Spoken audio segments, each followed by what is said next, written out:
आज का डिक्टेशन ओमकारनाथ वर्मा द्वारा लिखित उच्च गति अभ्यास से ली गई है।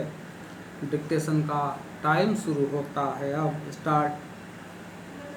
मुझे खेद है कि शिक्षा विभाग ने इसका विरोध करना आवश्यक समझा और यह और भी अधिक खेद की बात है कि विभाग के क्षमतावान सचिव इतने भारी प्रहार के लिए तत्पर हुए जिसे उन्होंने अपनी ऊर्जा के साथ अभिव्यक्त किया है।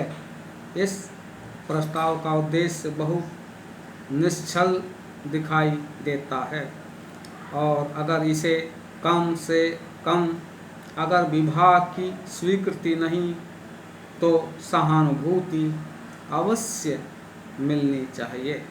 प्रश्न बहुत साधारण है और मेरे विचार से इस प्रस्ताव को शासन के हित में वैसे ही सोचकर रखा गया है जितना कि जनता के हित में।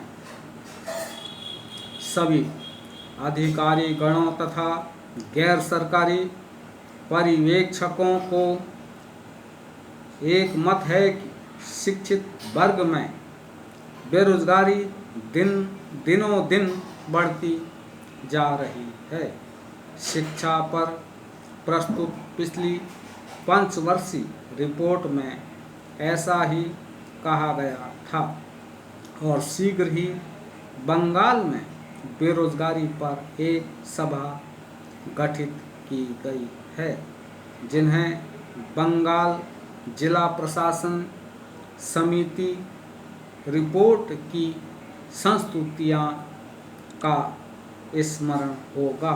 उन्हें याद होगा कि आतंकवादियों की फौज में अधिकांश लोग भर्ती हुए थे जिन्हें रोजगार नहीं मिल सका था। इन तथ्यों की रोशनी में यह बात सरकार और जनता दोनों के हित में दिखती है कि वे इस समस्या का सामना करें जो दिन प्रतिदिन बढ़ती जा रही है।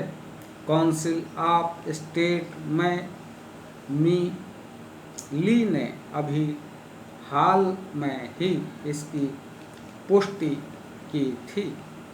हम यह भी जानते हैं कि सरकारी और शैक्षणिक सेवाओं में देश के केवल 3% लोगों को रोजगार मिला हुआ है।